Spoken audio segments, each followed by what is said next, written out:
My name is Odile Nardatu and I'm Head of Communications at ELIAMEP, and I want to welcome you all to today's online discussion.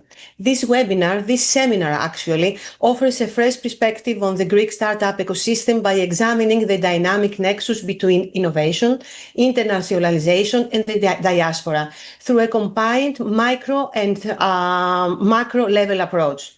We will begin this webinar with a presentation of recent research findings from ELIAMEP's working paper, Spreading Innovation, a case study on acceleration within the startup ecosystem of Greece, a diaspora nation, and we will discuss the outcomes of these working papers before opening the discussion to a broader assessment of current trends and future prospects. We will open with remarks by Professor Emerita Ioanna Sappho-Pepelasis and then our distinguished speakers, which include Yannis Kalogiru, Marios Dikiakos, Maria Hatsopoulos, Vasilis Papakonstantinou, Jenny Vidali, and Athanasios Kolokithas. We will discuss what is happening here in Greece with the startups, with the accelerators, where we are in our country. I want to begin now with Professor Emerita Ioanna Sappho-Pepelasis with her opening remarks. Professor Pepelasis, the floor is yours. Thank you so much, Mrs. Linardatou. This webinar is unique in a way because it brings up in the discussion of the Greek startup ecosystem new facets and a new methodological approach. The Greek startup ecosystem is young. It was born at the beginning of the long crisis, and it has evolved successfully, dynamically, throughout the difficult crisis and COVID years. Now it is entering a new phase of disruption, challenges, internal and global, as the geoeconomic order and is changing fast in ways which many times are unpredictable. It is fragile. Global value chains have been disrupted. And so the question now is, how can it stand up to these challenges? Within the Greek startup community, both the startups themselves and the institutions that support them, there is a large degree of fragmentation, especially regarding the second. And we don't know much about the startup support institutions. It is more urgent than ever before to dive into a deeper study of the ecosystem, namely to look at startups and the mosaic of institutional support and how they interact among them. Why is this necessary? For two reasons. More effective policy measures are required, and two, a successful transition of Greece towards a new productive model and reindustrialization is at stake. And also Greece needs to partake in the new drive of Europe towards more collaboration, more unification, and more community, a sense of a strong community.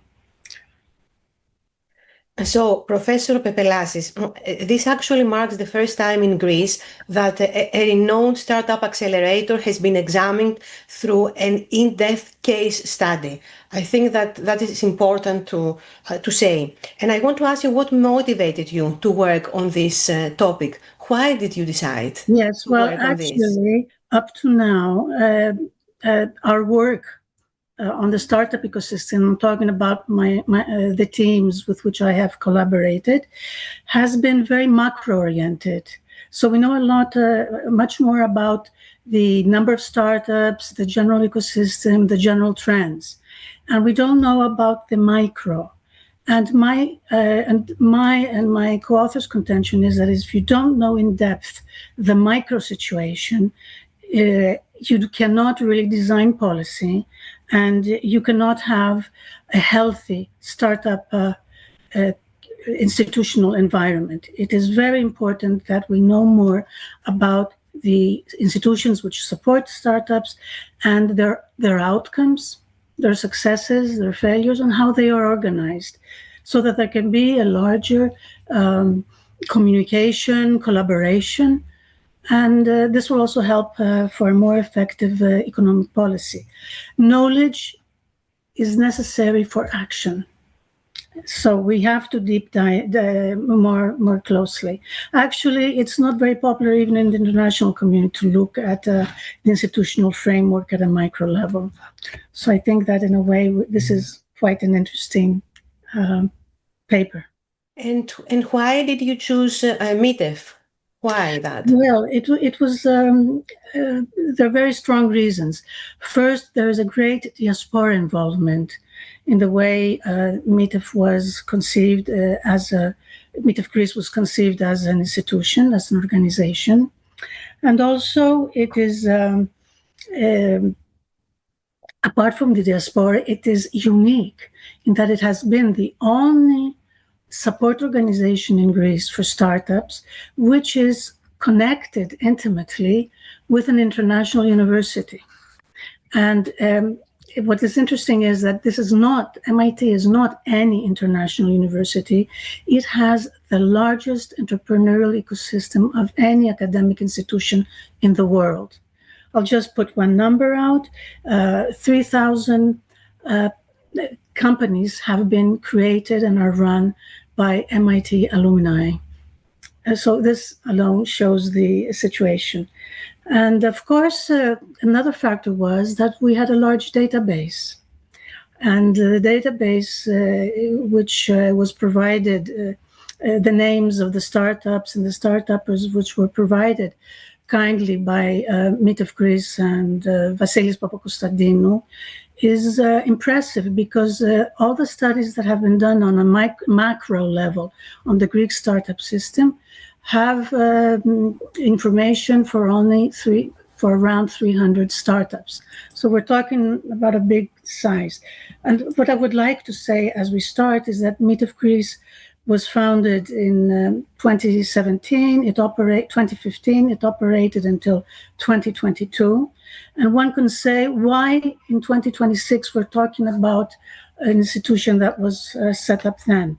Well, there are two obvious reasons. The one is that it is a very successful case, and the proof is that now it has evolved into Start Smart Southeastern Europe, which is a hub and offers services outside Greece, which really is an upgrading for the Greek startup institutional community.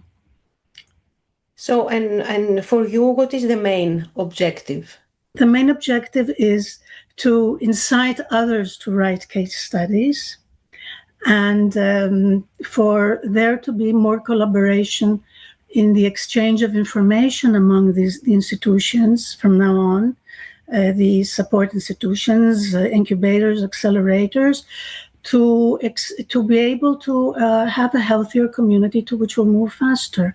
And of course, we're future-oriented. We only did this because we are interested in the future. You have to sometimes go to the past, recent past, to be able to forge policy for the future. Thank you, Professor Pepelasis. And I want to come to you, Ms. Vidali. You are a co-author of the working paper. And I want to ask you, what are the characteristics of the startup founders nurtured at MITEF? What do we look at when we see the startup founders? Okay, first of all, we will try to share a short presentation to visualize a bit.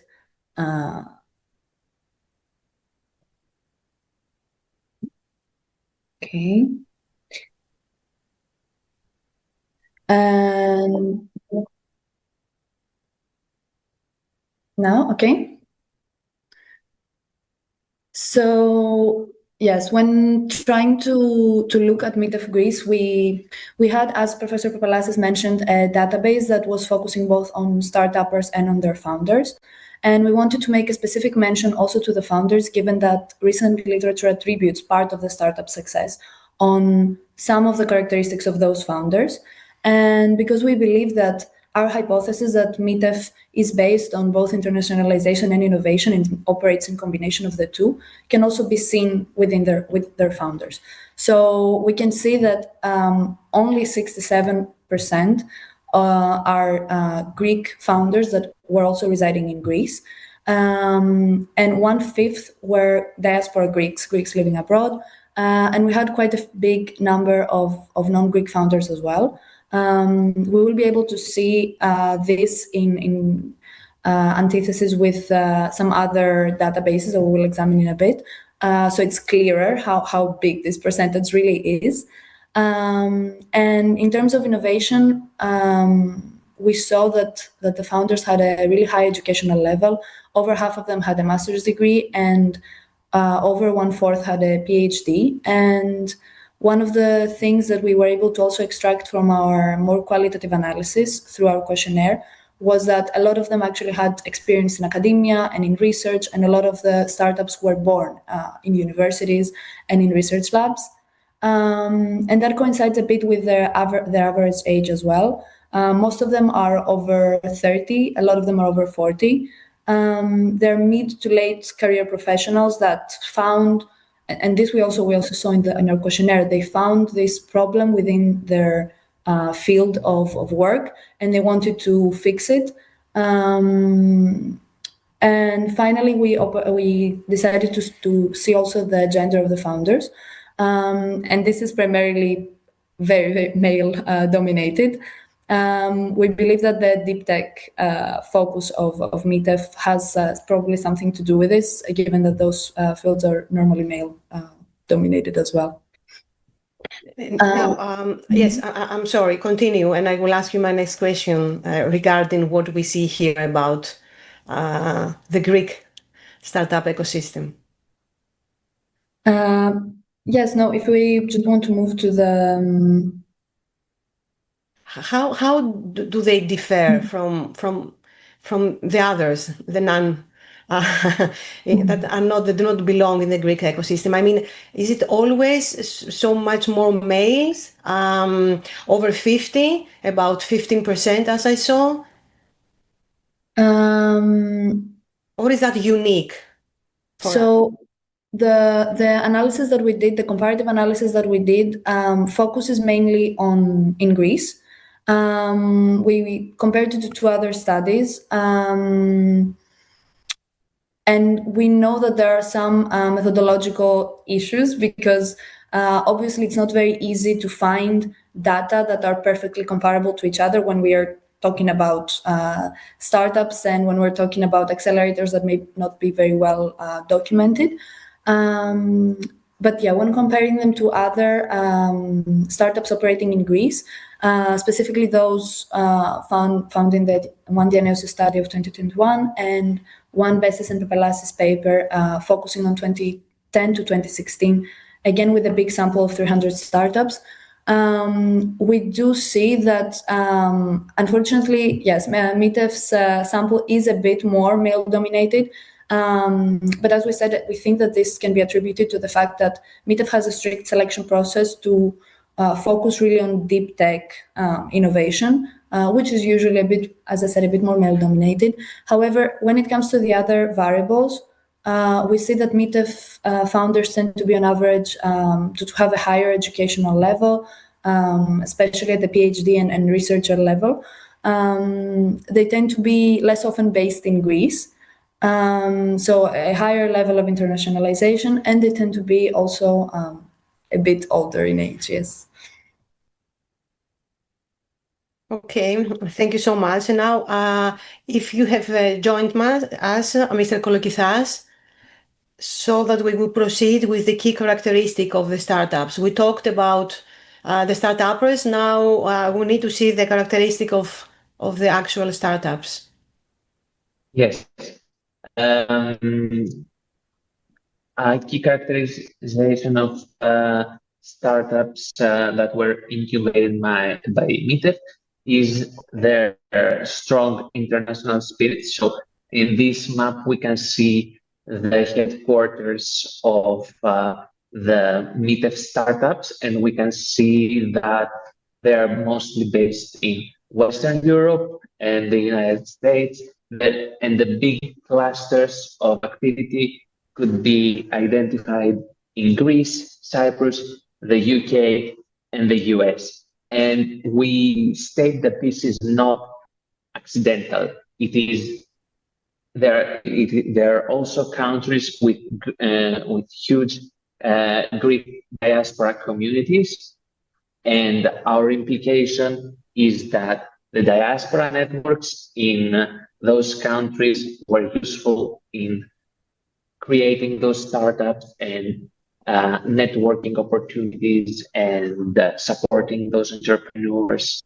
And our research is also collaborated by other papers and literature that suggests that diaspora people have strong entrepreneurial abilities, and they actively participate in the startup community of the countries they live in. Now, yes. Sorry. Yes, please. Yeah. No, please. No, continue, and I will ask my question after you finish. Sorry.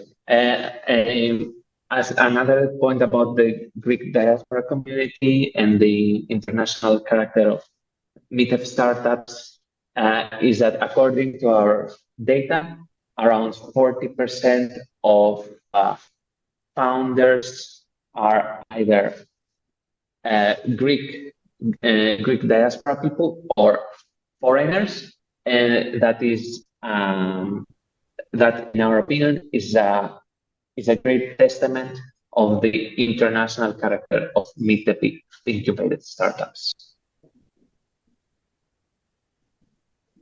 So, if I could ask you now, and I have the same question for you also, Ms. Vidali.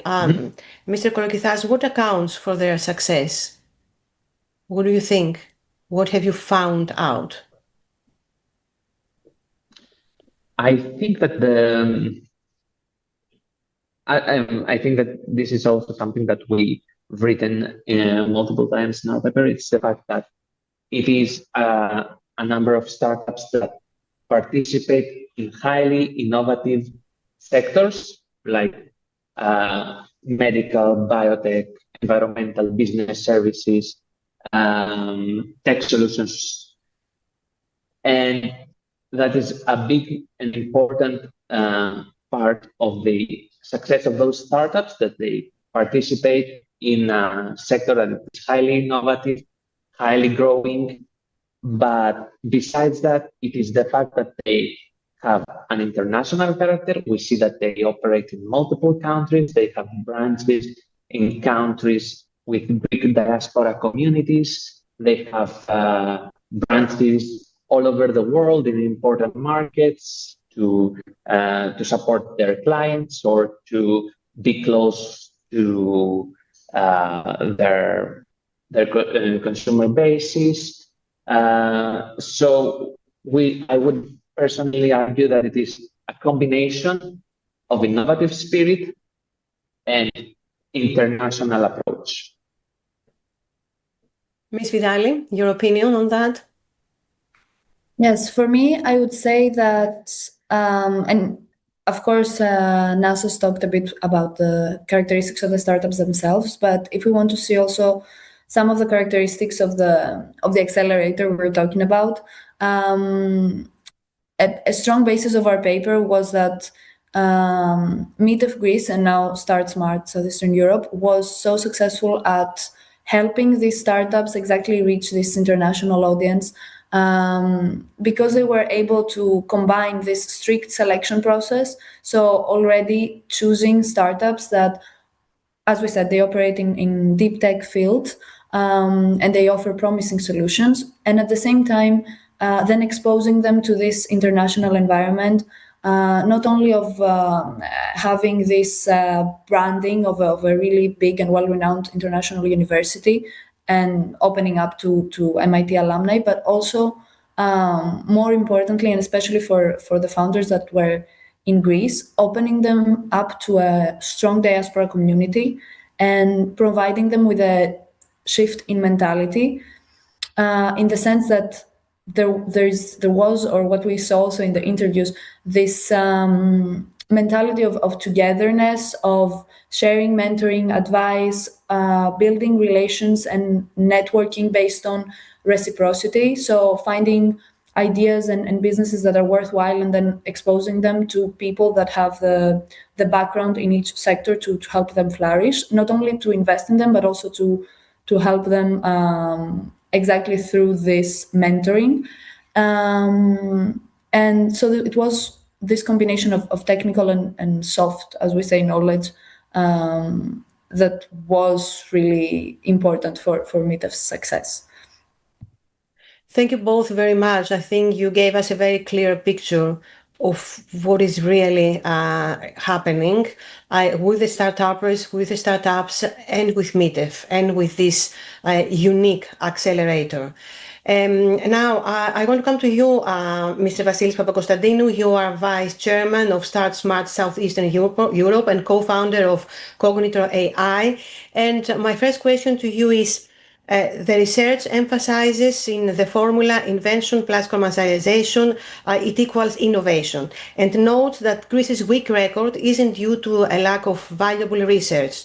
And my question to you is, what structural or cultural factors do you see as the primary blockers in bridging the gap between Greek research output and successful commercialization? And are there emerging models that could address this? In a few words, what is the problem? First of all, I would like to thank Professor Papalassi and her team, and of course ELIAMEP, for putting this work together. It's a great honor to be here.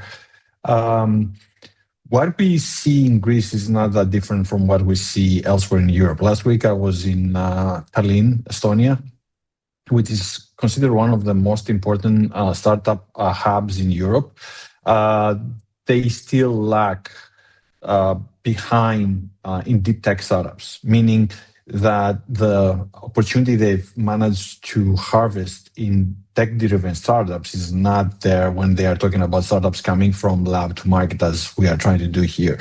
There are different reasons. I think two could be the main ones. The first one is the fact that the majority of the researchers have understood how to put together research proposals. There are a lot of funding coming from European sources, and if you know how to get funding from these sources, you don't want to risk and get into the different area where you are not very comfortable in, which is required in case that you want to commercialize the part. The second thing is that we don't have that much of an experience from the investor side to fund these deep tech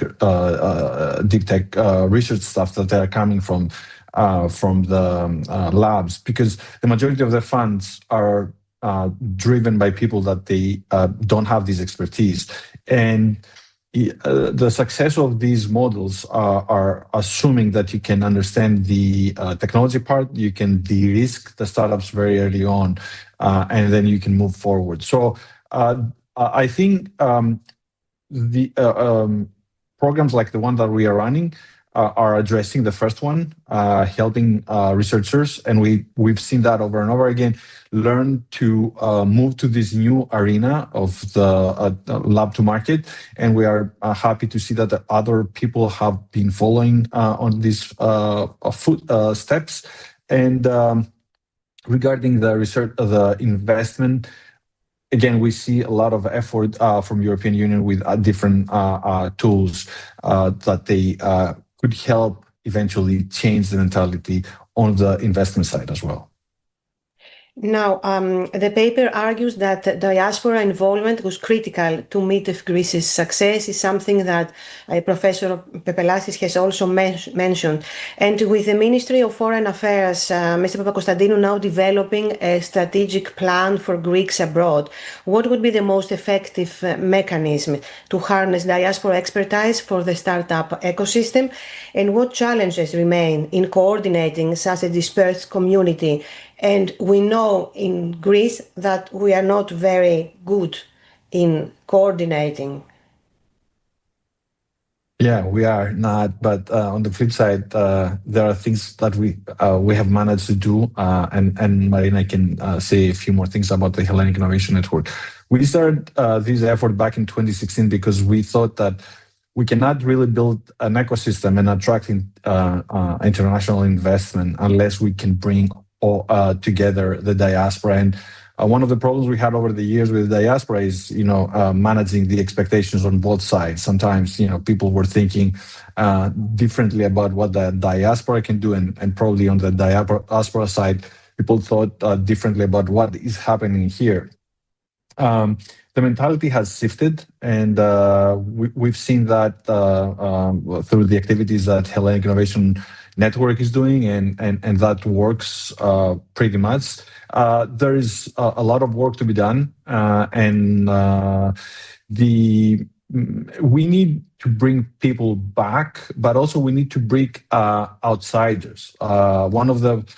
The importance of the diaspora is there, and the shift has already started happening. But I think it is important to try to attract people outside the diaspora.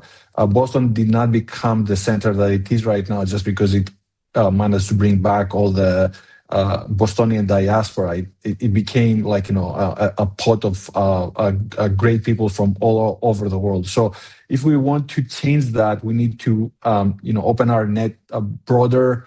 I think the example of the shipping community is a great example to build upon for the tech community. Both share many similar characteristics. People decide to live in the country, not to work necessarily in the country. So building on these different parts, I think we have a great chance to be successful. Now, Ms. Hadjopoulos, you have built a remarkable career in the United States, founding Z Corporation, a pioneer in 3D printing, and serving on major corporate boards. So, yet you chose to dedicate significant time to Greek startups during the depths of the economic crisis. What was the moment that sparked this commitment, and what did you see in Greece that convinced you this was worth your time? It was a very difficult time for Greece. Not many people thought that it would be worth to get themselves involved in Greece at that time. Yeah, so this credit belongs entirely to Vasilis, who's on this call.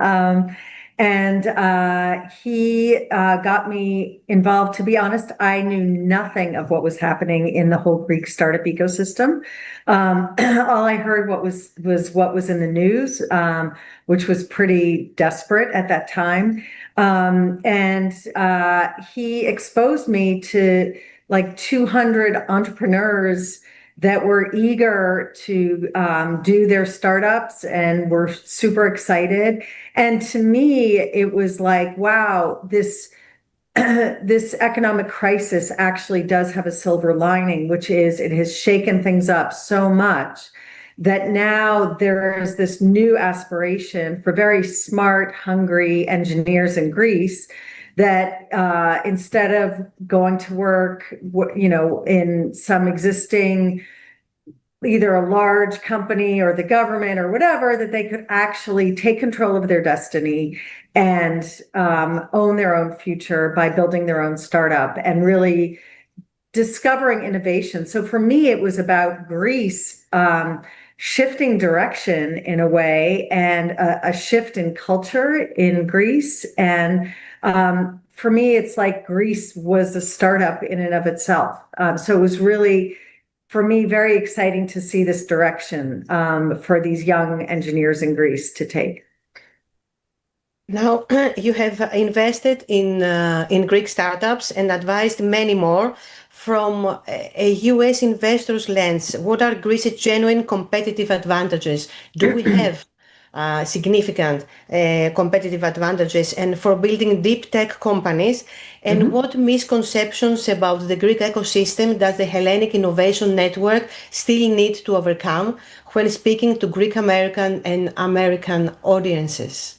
Sure. So first of all, yes, Greece has a lot to offer. There's this pool of talented, well-educated, English-speaking, English-fluent Greek engineers who have fire and they have independent thought. Greeks are notoriously excellent entrepreneurs because they're willing to do what they think is right and not strictly follow all the rules. And that's kind of a core element of entrepreneurship, is being creative, thinking outside the box. Also, the engineers are very willing to dive deep into research. So there's great research happening. And so in terms of resistance, to be honest, I've found more resistance from a particular group, which is older Greek Americans who may have tried to give back to Greece in the 70s, and they encountered corruption, a sense of entitlement, something that kind of turned them off. And I think part of our work at Hellenic Innovation Network is to educate those people that Greece is changed. It's a new place. These young entrepreneurs are hungry. They have fire. They're willing to work very hard to get what they want. And so kind of there's been a shift. And so we're trying to shift the mindset of the Greek Americans who have a different image. In terms of the US, generally, Americans overall, despite a lot of rhetoric today, are very open to immigrants. Immigrant entrepreneurs have been very successful in the US. I think the big challenge is for Greeks to relocate to the US because it's hard for US investors to invest overseas. And so it's a question of bringing those Greek entrepreneurs to the US and getting them connected to the entrepreneurial ecosystem here. But as immigrants, they are very much welcome. Well, that's something very hopeful. Yet that's what you say about the immigrants in the United States at that time and day, regarding not only Greece, of course, and not only Greeks. It's good to know in any case, Ms. Hatzopoulos. Now, I'm coming to you, Professor Kalogiru. Given your seminal contribution with Franco Malerba Bocconi on expertise on knowledge-based entrepreneurship, what is the path that the Greek startup ecosystem should follow in the coming years in order to succeed further in innovation and internationalization? And is Greece willing to help? I mean, the system here in Greece, is it willing to help? You have to open your microphone so that we will be able to hear you. Can you hear me? Yes. Okay. First of all, good afternoon, and I am very happy to sit to this panel and this webinar. And coming here, I had this invitation. I decided to focus on the issues that this invitation says. That means, first of all, we need a general appreciation of the present situation. And I believe that all the contributors here said something that could be embodied in the whole system. Because as I said also sometimes back, the thing is that we need to know where do we stand and where are heading. Because there are, let's say, two strategies. The one is has a lot of input from also our colleagues and other people that are working either in Europe or in the US or Canada or whatever. And I have did let's say a framework or an appreciation outline. I'm going to say what are the crucial issues, but then in each, the methodology is that first of all, we see what are the issues. The issues are that the current state and next steps of Greek R&D and innovation system. So I analyzed the Greek R&D system. As it was mentioned before, is that Greek research units and Greek research universities, at least in the European context, they are doing a lot of work, and they are having a high position between the 7th country to 9th country starting from 1984 till today. So that means that there are a lot of data, and we have also built, let's say, a database called Step Towards GVs, and we encourage, at least from the universities, they encourage the joint ventures between Greek teams, research teams, and other countries. So that was very, very important, because we had funding from Europe, and was not bad. It was very, very good. And on the other side, of course, we had some issues, some problems, and this is something that we need to put in this framework. Then we have EU funded programs and the institutions that are with that path and strategic hypothesis, etc. They are doing some very good things, but we need to focus on the issues that the ecosystem of Greek of innovation, and here I would like to add entrepreneurship.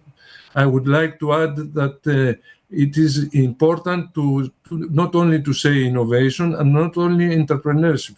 I believe that the thing, I'm not sure, but I think that Mrs. Hatsopoulos said that there is a pool of talented people, especially in engineering, etc. So there we need to focus on the knowledge-intensive entrepreneurship. That means, as Odin said before, that is a pool, really a pool of people that also most of them finishing their studies, undergraduate and postgraduate studies. They were going to other European countries, and also in the US. I have in mind a big, let's say, a survey that was some years back, and there was let's say, surveys that were seeing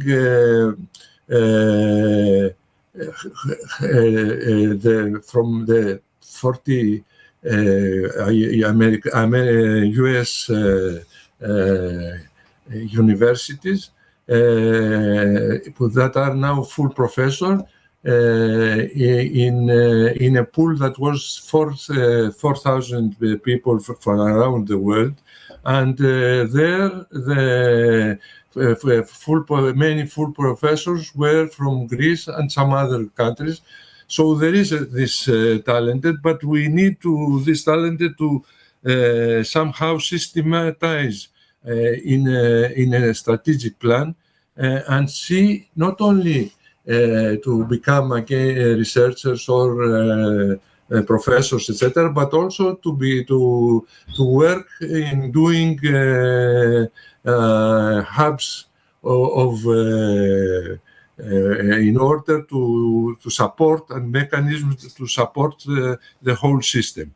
So the system should, in any case, have this heading towards all these issues that we mentioned, coming from the appreciation and the future prospects for this innovation. So our team in National Technical University of Athens, for 10 years, between early 18 to early 19, we were working very hard with a European project that was starting from Professor Malerba at Bocconi University, and we started doing case studies, surveys, etc. And we initiated the term, the concept, not just entrepreneurship, because some people say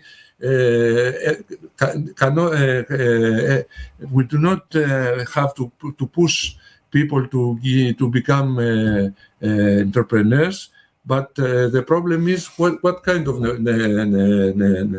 entrepreneurship. So this is something that we have to make better, but not only that, to allow or to push the joint ventures between these hubs. For example, our team in National Technical University, we started working with ESO Quadrat, which was in Flanders, in Belgium. They were in the university, not the French part, the Flanders part. And then they said, we met them and they said, how is the situation and how to do it, all these things. And I would like this guy and this team to tell you about ESO Quadrat, which was a coaching and mentoring group, mainly from people from University of they did their PhD and their master, etc. And they told us their story. The University of that I mentioned in Belgium was very good in patenting, and they had a full, let's say, a lot of patentings, but they was realizing that this was not transmitted and into new ventures, new firms, etc. So this was set up by some people that is the University of Leuven. They started working, and they were very,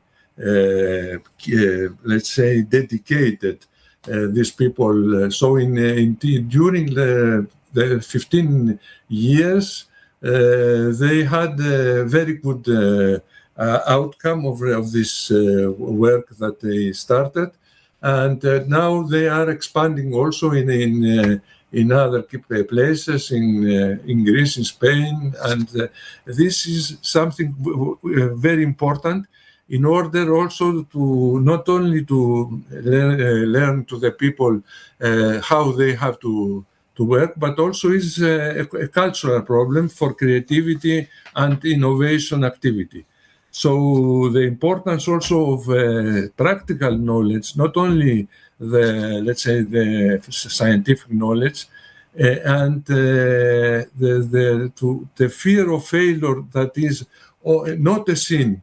As many people in Greece think, that it is somehow, if they fail also, it is a sin. But the failure should be considered as a learning process, a continuous source of renewed inspiration and a driving force. Entrepreneurial ventures should be viewed as processes of working with groups, as teams, and not as individual activities. And also about the brain gain and the brain drain and the brain gain. that was mentioned by Mr. Papakonstantinou is something that it is very, very important. So again, we have to have this knowledge-intensive entrepreneurship as a new development model. And this is very, very, very, as it was proved also by this 10 years work in type of entrepreneurship we have to focus, at least at the universities. And I think this is something that has a future, and that would be a driving force for the economy and also the industry. Professor Kalogiru, you mentioned it, and I want to come back again to that Greek universities have a very good track record in participating in European research programs, utilizing their European resources. And while research output is high, its commercialization remains low. Yes. And what are your thoughts about that? How can we improve that? Because it seems that we get very well in some issues, and then the problems are big. There is no strategic plans, there is no commercialization. Yes, this is very important because we need a new spirit. This is the cultural, let's say, dimension. And in order to let young people that are good scientists, but perhaps they not willing to transform this knowledge into big new companies. So in this issue, it is very important how the big Greek companies, we have some, not many, and some medium companies, it would be very interesting and push these large firms and the sectoral associations of firms in Greece. 10 years back, the SEV, the Association of Industry in Greece, they tried to make this kind of, let's say, this kind tried to see how it works, and there was some good research, and some people that were there, they went themselves in the US or in other European, or in Germany, for example. So it is we need a strategic plan, and we need to have an implementation plan, because sometimes in Greece you have good ideas, etc., and you start, but then sometimes you stop because you have also a number of let's say difficulties that comes from the context or the environment for innovation, entrepreneurship.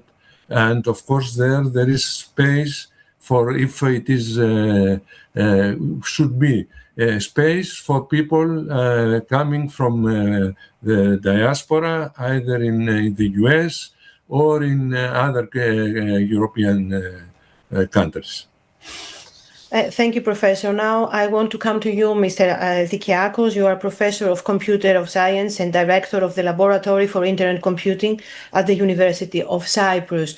And my question to you is, given your experiences from leading the establishment and operation of the Center for Entrepreneurship at the University of Cyprus, and your knowledge of the Greek and other startup ecosystem, what are your personal insights would you like to bring to the discussion today on the contribution of the diasporas to the evolution of startups, to innovation, to internationalization of the startup ecosystem? You know very good Cyprus and Greece. Thank you very much for inviting. It's an honor to be with you. I would also like to congratulate Professor Pepelasis, Ms. Vidali, and Mr. Skoloukithas for their team for their work. These kind of studies are very important for informed policy making, and we need more. Regarding our effort, the Center for Entrepreneurship at the university was established in 2014 as a continuation of a business incubator, which ran for 8 years before that and was considered not successful for the wrong reasons. Our motto at the time was educating, innovating, and networking. And by networking, what we meant was networking, first of all, inside the university, because we need to build a culture of collaboration, even in a medium institution like the University of Cyprus. Also networking inside the country with interesting countries that are in the vicinity, Greece, the UK, because Cyprus has a huge diaspora in the UK. Of course, the US, because the US has a very strong Greek diaspora, and it's a very important innovation ecosystem, but also Israel and of course Greece, because I mean we are in the same nation. So why did we have a strategic priority connections with the diaspora? For many reasons. First of all, I mean the literature suggests that this is very important. There was a book by economic geographer from UC Berkeley, Annalise Saxenian, in the early 2000s, the new Argonauts. So what she analyzed were the impact of diasporas from India, Israel, and China, of people who worked in the Silicon Valley and then started going back and forth, and the benefits that they brought to the innovation economy of these countries. So this can really work and can bring a huge impact. And why do we need it in our case? Because a very important aspect in knowledge-intensive entrepreneurship that Professor Kalogiru mentioned is the aspect of trust. So to have an ecosystem that can work, you need trustful relationships. Now, for this, if you are talking with your diaspora communities, you have kinship, you have culture and common values, you have common language, and these things are very important in establishing a goodwill. But these are not enough because we need to be able to deliver. When I say we, I mean the scientific, technological, entrepreneurial communities in Greece and Cyprus. Because, I mean, our diaspora community, I have to say, they were always very open, and Marina and many people, Vasilis has been very helpful. And the Cypriots in the UK and the US, they are always open to help. But we have to be able to meet the expectations that are required in this game. So what we need to establish is not to avoid the brain drain. We want to establish brain circulation. We want for these people from our diaspora to feel comfortable to come here and work with us, find useful things here, learn from us if there's this opportunity. So one mechanism that we try to do to establish this is we try to invite a lot of people to come here to give talks, to meet with people in Cyprus, from Greece, from the US, from the UK, and we also have some representative from the diaspora of Cyprus in the US in our council. So is this enough? No. Maybe today we go with a speed that is twice as, is twice the speed that we used to go like 5 or 10 years ago. But if our competitors go with a speed that is 10 times faster than they used to go, then obviously we need to do more. So what are the major obstacles in the evolution of this ecosystem in Greece and in Cyprus? And what we discuss now, doesn't it also, we need the accelerator, the accelerators, okay, the incubators, okay, but don't we need also government policies? Don't we need also our states, our governments to be involved in all that? Can we do that without government policies? No. I think one major obstacle, and maybe we can discuss more about this later, was mentioned by, I think, Professor Kalogiru or Mr. Papakonstantinou, is culture, okay, the mindset. Now, if we go to policy making is extremely important. Why? Because in the startup game, especially in the modern era, a lot of the things that we do, I mean, a lot of the products that we produce are intangibles. They are not things that we can just take them and put them to the market tomorrow. I mean, there are things that they can easily go to others. People who are faster than we are, they can uptake them. We don't have the critical mass, so this is an important obstacle. We don't have the critical mass that you have in other countries, in terms of engineering, etc. Our infrastructure is not on par with what you have in Boston or what you have in France or what you have even in Italy and countries like this. So we cannot expect that the venture capital is going to come and cover the expenses of infrastructure, that they're going to come and do the investment that is required to build the talent. So it is very important to have very strong policy making, and the policy making is something that you see in the government budget. Is not in the propaganda of the governments, of the parties, etc. It's something that you see in the budget that is voted by the parliament every year. It's also something that you see in the laws that are passed by the parliaments. And coming to this in Cyprus, I have to say that Cyprus is very successful in attracting foreign companies. And it is very successful because it has a very good tax regime. It's much better than in Greece. It's more stable. It's more friendly. The taxation of engineers, individuals, etc., is much less than in Greece. There are very good advantages for expats, for foreign people to come here. And so this has resulted in, I mean, if you go to Limassol, you see a different city from what it used to be 10 years ago. This is highly beneficial for primarily the services, accounting, etc. And of course, the government says that, yeah, we want to move to also expand to engineering, etc. But there we have the problem of infrastructure, of talent, etc. Now, to give you an example, if you want to do deep tech and you want to have like an electronic microscope, it costs 1 million or 2 million US dollars. And suppose that you do the investment, then you don't have the engineers to maintain it. If you have a problem and you are in, I don't know, in Aachen, you can fix it in 1 day. Here you have to wait for 2 to 3 weeks. So there are all these aspects that the government needs to have smart policies in order to nurture an environment that can lead to a more advanced economy. So the policy making is very important, and I think we need to understand when we talk about startups, we say sprints, right? We do a sprint. But in reality, for a startup, it may be a sprint, but the game for us, for accelerators, incubators, etc., it's different. First of all, it's a relay race. Skitallodromia.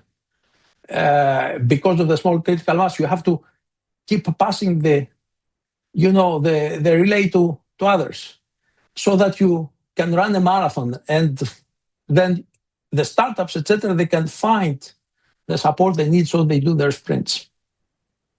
So Mr. Papakonstantinou is actually, and I am going to phrase it like that, is it actually a realistic ambition to try to position Greece as a regional innovation hub given the geopolitical shifts, the historical presence of the Greek diaspora in the southeastern of Europe. What I mean is when you listen to Professor Dikiakos, do you think that that can happen, or are the obstacles too many?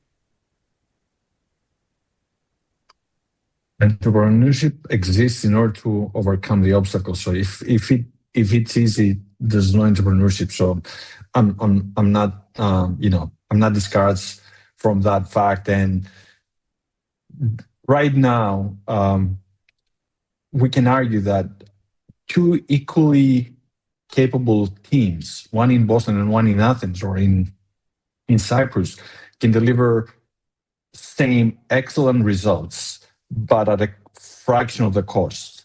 So I understand that there are things that may not be as we want it to be. But again, if everything is very easy, it stops being entrepreneurship. So I think we have strong probabilities to become a hub, and we have most of the tools. So we have a lot of people, both here and abroad. We have created, and although I know Cyprus has better taxation terms, we have created the past few years good incentives for people to come back and get significant tax breaks, which are important, especially when you need to get more experienced people as a company grows, and we have great weather. Like last week, as I said, I was in Tallinn. It was minus 15. People were asking me more. I was there for a deep tech boot camp. People were asking me more about the opportunities in Greece than what we were supposed to do.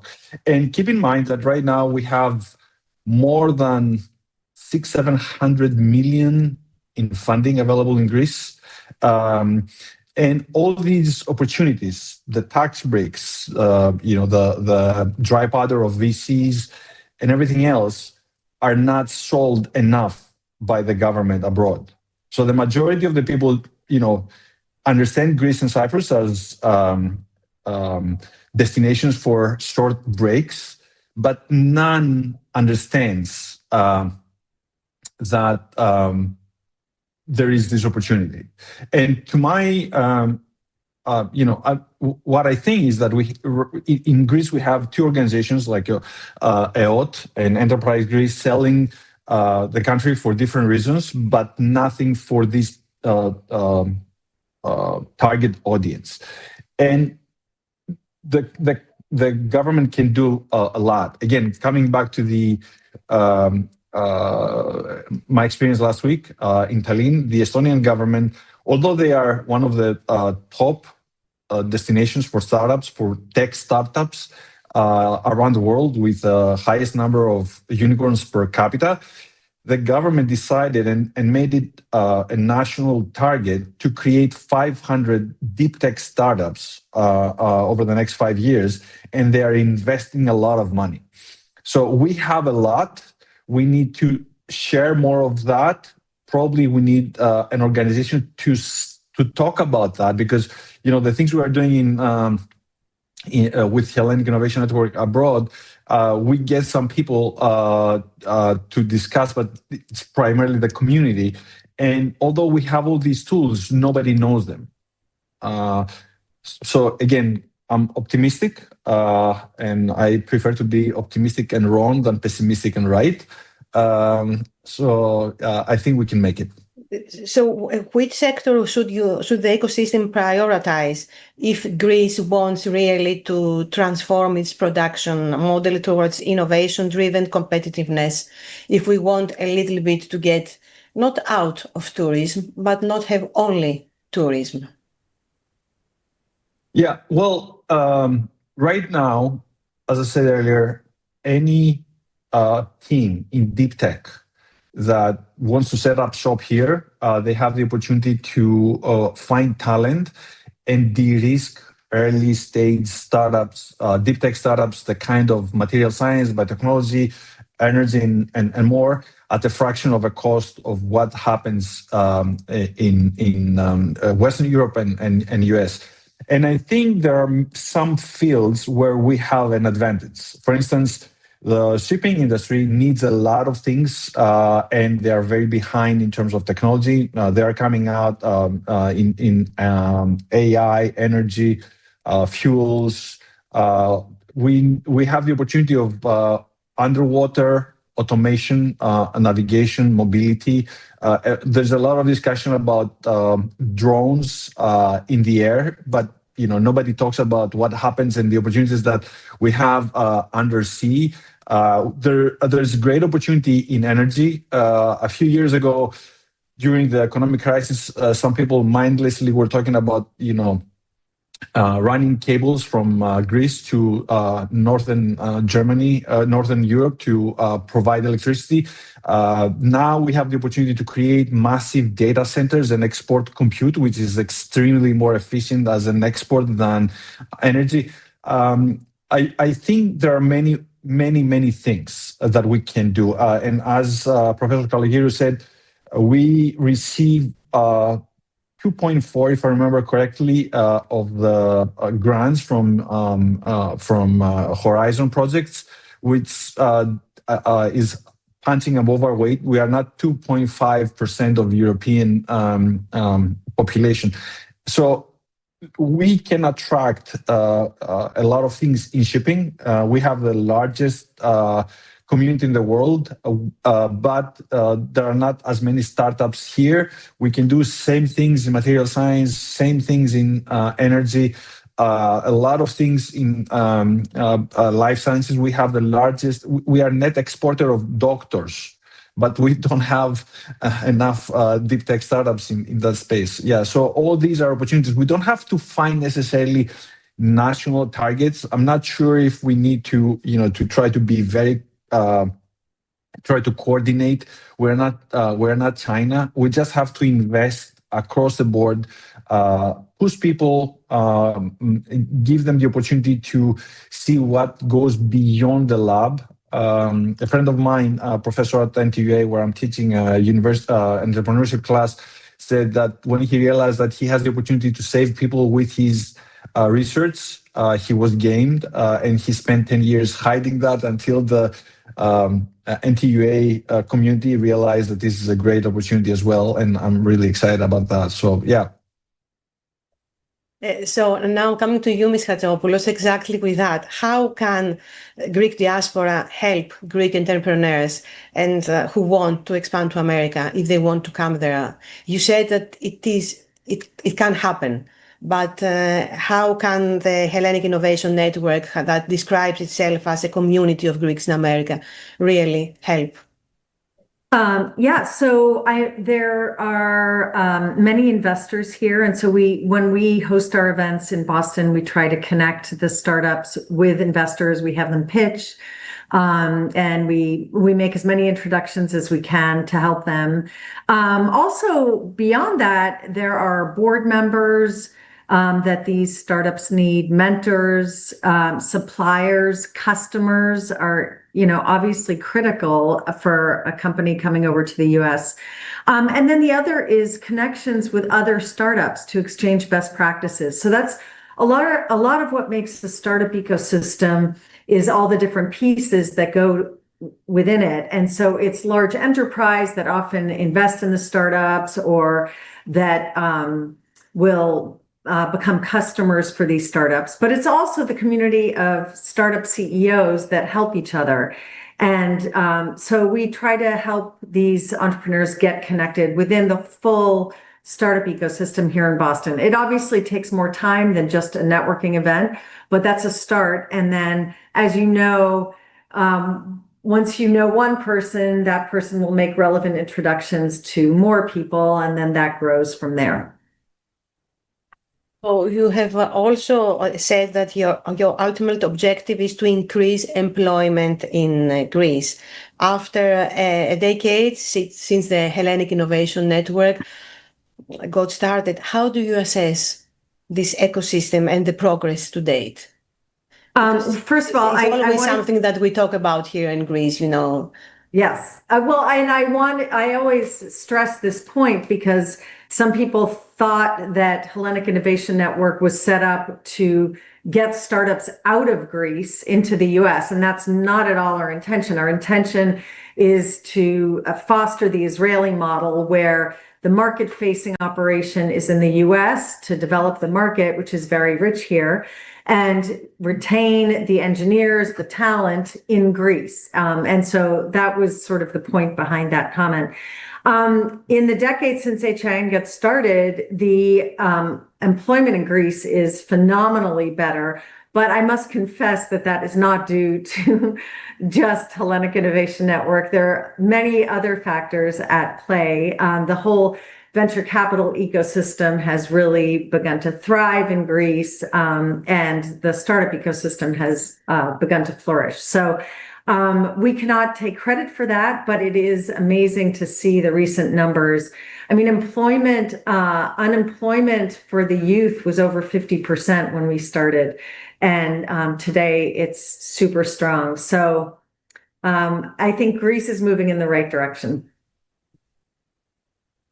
Would you agree with that assessment, Professor Kalogiru? Because you are here, you are in the universities, you live there every day. You have to open your microphone. Okay. I believe that overall the Greek ecosystem of innovation, entrepreneurship, and all this is now at crossroads. There will be one path that embodies all these things, that nice things that were also discussed in this panel. And but I believe that the need is now to enter into a new phase. For example, to try to mobilize the research teams on a basis B2B type, as and also where people it's very important that there are missing links in several industries. For example, in industrial sector, we have done a survey and published a book also in Greek and in English. And the point with the industry in Greece is that there are problems with the mismatch with the skills, with mismanagement and technology backward, not following and adapting so quickly what is happening. And as somebody said, there is the issue of bicycle. You work well a bicycle, but at some time, if you cannot go faster regarding with other people that are from many other countries, and also people from China, India, or whatever. So we need a national plan, but not only for in the country, but across the at least European countries, US, and I have two good researchers, my students, that they went in US and they did a splendid career without any additional funding or whatever. And I believe very much to the importance of individualized coaching schemes. That means not just here somebody to make a lecture or a panel, these are very good, but we need somebody to coach people in a venture. And also there are the role of mentors and business angels. And they are very important because in Greece, there are some people coming, they had finished their career and they are very willing but they need some pushing to work with young groups, people, students across the Greek ecosystem. And this could be a very interesting, let's say, recommendation. Availability and systematic organization of human networks, coaches, mentors, evaluators, because we need people that can evaluate the ideas that are in front of them. The network of graduates, alumni networks, ad hoc networking, a great way for graduates to advise, mentor, and connect with current students.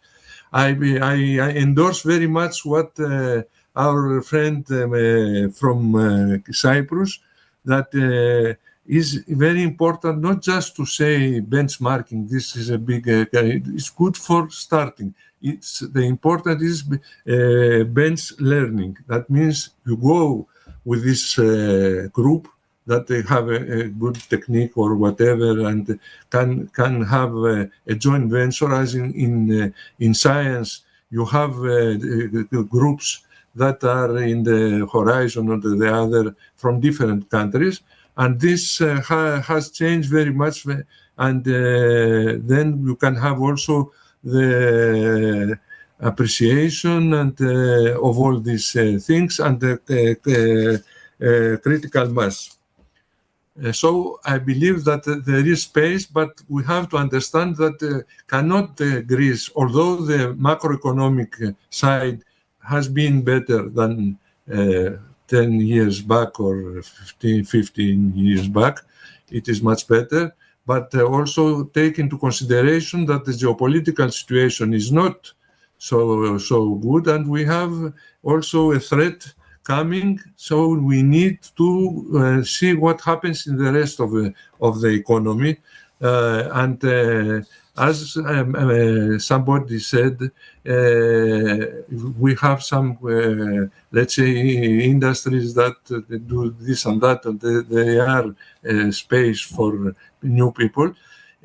Some 10 years back, at 2012 or something like that, set up by the Association of Greek Industries. They started for 3 years, let's say, a framework where they get in some people that are from the public administration, from the university, from the business side, and other things, and they studied for 3 years which industries are more probable to go with. But then sometimes changes things also in the SEV, and now they left this. I believe that something like that could be a very important study for the, as again our friend from Cyprus said about, that we need strategic program at different levels, and which one dimension is to convince peoples that in small or in big firms that it is very important to start working in this new framework, and I believe that this would make the Greek economy more strong and more resilient in terms of what happens now in Europe, in US, in Canada, or whatever. Well, thank you very much. Thank you, coming. Professor. And, I enjoyed very much all the contributors of this panel, and I'm happy that things can change. Well, we have a few moments left, and I want to come before I come to Professor Pepelasis so that she will tell us about the next steps of what she decided to do with the working paper. Mr. Papakonstantinou, I want to ask you one last question. If we you talk about Estonia, and but I was wondering in the southeastern of Europe, if you could talk about an innovation hub that is for you most perfect, I mean, the best. What would you say? In which country? Your microphone. You need to open your microphone. Well, the goal is Athens or Thessaloniki or Greece in general to be that hub. In Southeastern Europe, we don't have, like, the closest probably would be Israel, which is not Southeastern Europe, but it is Eastern Mediterranean. There are many people that they are trying to do things. A year and a half ago, we were in Belgrade. They are trying to create a deep tech, a biotech ecosystem. The government is putting about $500 million primarily in infrastructure. So I don't think there is something right now, and that creates a great opportunity for Greece and Cyprus to become that ecosystem and attract people from the whole region. Professor Dikiakos, do you want to add anything? Yes, I would like just to stress that I believe that tomorrow will be very different from yesterday because of this tremendous success of that we see with generative AI. I believe this is going to have a lot of impact in many sectors. I mean, right now, I heard recently that the investment just in AI in the US is $1 billion per day. And there is another estimate that because of generative AI, we will have the acceleration of the scientific progress in the next 2 or 3 years. It will be 5 times more than it used to be, like in the last 5 years, and this has been going on, but now it's accelerating. So we need to convey this sense of urgency both to the young people, and I'm saying this because I am a teacher, and I teach students that come out of high school in Cyprus, and there is a sense of complacency because in Cyprus we don't have any unemployment, thankfully. All our graduates, they get jobs, well-paid jobs. We are a small country, and we don't see so much what is going on around the world. I mean, China is doing tremendous progress. If you just look at the papers that are published in AI and check the authorship, even when they come from US institutions, etc., it's mainly Chinese names. So the competition is going to be growing. It's going to be very strong. So we need to convey this sense of urgency that we need to look how we are going to go ahead. And what the Chinese say is, that both Europeans and Americans, they have, especially in business, they have this short-termism that, I mean, we look at the next quarter, what is the profits we are going to make. So here, we need to adapt very fast, but we also need to look in the long-term horizon. And this is a big challenge. I don't have any answer to this, unfortunately. Thank you so much. Professor Pepelasis? Well, this has been an amazing panel. I think we have moved towards a plan for the future, a plan for action. I mean, the various themes that were picked up and the arguments are very rich. I think all of the speakers, and also we as a team, the writing team, we sense that the things are urgent at the moment. Things are urgent for the country to upgrade, to adapt, and we are looking at the long-term horizon. So in this framework, I personally at the moment am trying to pivot towards a sector within the startup ecosystem that is very high-tech and AI-based, and which has strong links with industry. Because, as I said, reindustrialization is very important if we are to upgrade our position in Europe, and if we are to become a truly developed industrial economy, because we never fully industrialized. I don't know if I cover you with this. Yes, I thank you so very much. And I thank you all. I don't know if any of you, Ms. Hatzopoulos, Professor Kalogirou, Mr. Papakonstantinou, Professor Dikiakos, if you want something to add to this discussion. I want to thank you again for joining us here in ELIAMEP for this seminar. Thank you so much. Thank you. Thank you very much. It was a pleasure. Thank you. Bye-bye.